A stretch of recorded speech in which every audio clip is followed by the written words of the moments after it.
สวัสดีผู้ฟังทุกท่านยินดีต้อนรับเข้าสู่ช่องมหัศจรรย์แห่งกรรม Miracle Deed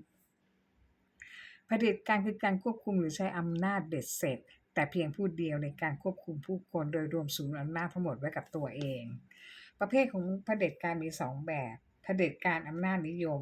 ผู้ปกครองมีความมุ่งหมายเข้าควบคุมกิจการทั้งหมดของผู้คนแต่ยังยินยอมให้คนมีเสรีภาพทางสังคมและเศรษฐกิจได้ยังสามารถดำเนินชีวิตส่วนตัวได้อิสระเป็นการรวบอำนาจทั้งหมดไว้กับตัวผู้ปกครองเพียงคนเดียวแต่ไม่ต้องรับผิดชอบต่อผู้อยู่ใต้การปกครองโดย 1. คนมีเสรีภาพที่จะเลือกนับถือศาสนา 2. คนมีเสรีภาพในการดำรงชีวิตส่วนตัว 3. มีสิทธิในครอบครัว 4. สามารถเลือกประกอบอาชีพเองได้ 2. เผด็จการแบบเบ็ดเสร็จผู้ปกครองมีความมุ่งหมายเข้าควบคุมกิจการทั้งหมดของคนโดยมีอำนาจและสิทธิเด็ดขาดผู้คนมีหน้าที่ทำตามคำสั่งเพียงอย่างเดียวมีหน้าที่เชื่อฟังและทำตามเท่านั้นลักษณะของเผด็จการเบ็ดเสร็จเป็นผู้ผูกขาดอำนาจทั้งหมดเพียงผู้เดียวเป็นผู้นำที่มีอำนาจสูงสุดผู้นำใช้ความคิดเห็นของตนโดยไม่ฟังใครแต่งตั้งตนเองเป็นผู้นำผู้นำต้องการอำนาจผู้คนต้องการเสรีภาพผู้นำวางแผนวิถีชีวิตของคนโดยไม่ให้คนมีเสรีภาพในการกำหนดการดำรงชีวิตของตนเองผู้นำคิดว่าตนเองมีอำนาจเหนือคนอื่นใช้กำลังบังคับเพื่อรักษาอำนาจของตนสิ่งที่น่าแปลกใจของผู้เผด็จการทุกคนที่เหมือนกันทั่วโลกก็คือหลงตัวเองเป็นภาวะที่คนคนนั้นมีพฤติกรรมที่ชอบโอ้อวดมั่นใจเกินร้อยอีโก้สูงเสียดฟ้าและขาดความเห็นอกเห็นใจคนอื่นขาดความสามารถในการรับมือกับการถูกวิพากษ์วิจารณ์มักคิดว่าตนเองเหนือคนอื่นต้องการให้โลกหมุนรอบตนเองชอบให้คนยกยอปอปั้นสรรเสริญถ้าหลงตัวเองมากๆจะกลายเป็นคนโรคจิตเภทที่เรียกว่าโรคหลงตัวเองมักพบในเพศชายมากกว่าเพศหญิงในทางกายภาพภาวะโรคหลงตัวเองพบว่าเกิดความผิดปกติของสมองกีบหน้าทำงานเกี่ยวกับการตัดสินใจเหตุผลการวางแผนและควบคุมการเคลื่อนไหวและสมองส่วนอะมิกดาลาสมองกีบหน้าตำแหน่งหน้าผากทำหน้าที่เกี่ยวกับอารมณ์ความกลัวความโกรธความเศร้าความเครียดจากการวิจัยพบว่าคนหลงตัวเองมีความผิดปกติในสมองสองส่วนนี้ลักษณะของโรคหลงตัวเอง 1. ยึดตนเองเป็นใหญ่มีความสามารถเกินจริงในความคิดและพฤติกรรมมีความรู้สึกว่าตนเองฉลาดกว่าคนอื่นต้องการได้รับการคำยกย่องชมเชยเชื่อว่าตนเองมีความสำคัญมีเสน่ห์ดึงดูดคนอื่นเชื่อว่าตนเองเข้าใจคนอื่นได้เป็นอย่างดีอิจฉาคนอื่นที่เก่งกว่าดีกว่าตนพฤติกรรมเรียกร้องความสนใจยิงยโสถือตัวอวดดีขาดความเห็นใจในคนอื่นตนเองมีความสำคัญพิเศษเหนือคนอื่นหมกมุ่นคิดแต่เรื่องความสำเร็จอำนาจความร่ำรวยความงามความรักในอุดมคติของตนเองไม่ยอมรับฟังความเห็นของคนอื่นทำตนเองเป็นศูนย์กลางจักรวาลตนเองมีความมั่นใจสูงมากผู้นำเผด็จการยังอยู่ได้ด้วย3ปัจจัยคือ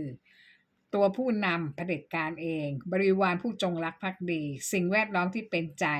หากขาดปัจจัยใดไปผู้นำเผด็จการก็อยู่ไม่ได้มีเศรษฐีนีสูงวัยคนหนึ่งเธอเป็นคนดีคนหนึ่งในสังคมชอบมีจิตอาสาช่วยเหลือผู้คนตกทุกข์ได้ยากแต่ในความที่เป็นจิตอาสาของเธอนั้นทำให้เธอกลายเป็นคนที่มีอีโก้สูงเธอคิดว่าเธอเก่งกว่าคนอื่นความคิดของเธอถูกต้องเสมอเธอชอบบังคับคนให้ทำตามความคิดเห็นของเธอถ้าใครไม่เชื่อฟังเธอจะพยายามพูดตอกย้ำไปย้ำมาจนกว่าเป้าหมายจะยอมจำนนกับเธอและเธอมักใช้เงินเป็นเหยื่อล่อให้เขาทำตามเธอเธอชอบบงการคนทุกคนว่าต้องทำแบบนั้นต้องทำแบบนี้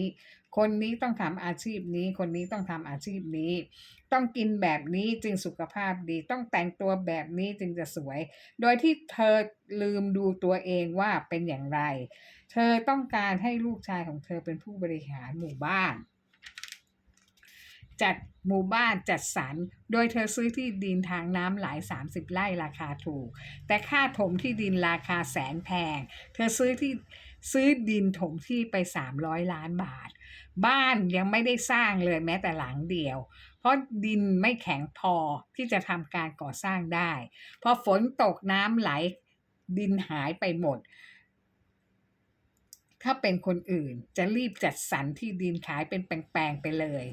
คนสติดีจะไม่เสียเงินซื้อที่ดิน300 ล้านโดยที่ยังไม่สามารถก่อสร้างบ้านได้เลยแม้แต่หลังเดียวเธอกู้เงินธนาคารก็ไม่ผ่านโครงการของเธอ1,000 ล้านเธอก็เลี่ยงโดยใช้ชื่อลูกชายของเธอยื่นกู้ธนาคารก็ไม่ผ่านอีกเพราะลูกชายของเธอไม่สามารถไม่ไม่สามารถที่จะกู้ได้เพราะไม่มีประสบการณ์ในการทำงานเลยพอดีมีกฎหมายใหม่เรียกเก็บภาษีที่ดินที่รกร้างว่างเปล่าตอนนี้ทำให้เธออยู่นิ่งไม่ได้เธอต้องทำการปลูกพืชบนที่ดินของเธอเธอไม่เคยเป็นเกษตรกรไม่มีความรู้ในการเพาะปลูกเธอเรียกให้ลูกสาวลูกเขยพ่อตาพี่สาวลูกเขยลาออกจากงานที่มั่นคงมาทำงานปลูกพืชในที่ดินที่เธอซื้อไว้คิดจะที่จะสร้างบ้านจัดสรรแต่ตอนนี้ยังทำไม่ได้บริวารของเธอก็สมองน้อยยอมลาออกจากงานที่มั่นคงมาทำงานเป็นคนปลูกพืชทีนี้เธอต้องมีค่าใช้จ่ายบริวารเธอเดือนละ150,000ในขณะที่เธอไม่มีรายได้เข้ามาเธอต้องขายบ้านทีละหลังขายที่ดินทีละแปลงบางส่วนหมดไปหลายหลังที่ดินหลายแปลงเพราะค่าใช้จ่ายสูงตอนนี้เธอเริ่มเร่าร้อนใจมากเพราะเงินฝากค่อยๆหมดไปกับการตัดสินใจที่ผิดพลาดครั้งยิ่งใหญ่ของเธอและยังไม่ฟังคนอื่นเตือนว่าให้แบ่งขายที่ดินเป็นแปลงๆไปเธอก็ไม่ยอมยังคงที่จะดื้อรั้นเธอลงทุนซื้อต้นไม้เป็นหมื่นๆต้นเงินเงินฝากบ้านและที่ดินสมบัติเก่าของเธอค่อยๆหมดไปเธอทำได้2 ปีลูกน้องที่เธอเลี้ยงเริ่มมองเห็นว่าไม่มีอนาคตจึงค่อยๆตีตัวออกห่างลูกสาวลูกเขยเคยไปซื้อบ้านและแอบไปซื้อบ้านใหม่แยกตัวไปอยู่แบบครอบครัวส่วนตัวไม่ยอมอยู่รวมกับเธออีกต่อไปลูกน้องเริ่มไปหางานทำใหม่พอมีใครมาเตือนสติเธอจะมีข้อแก้ตัวต่างๆนานา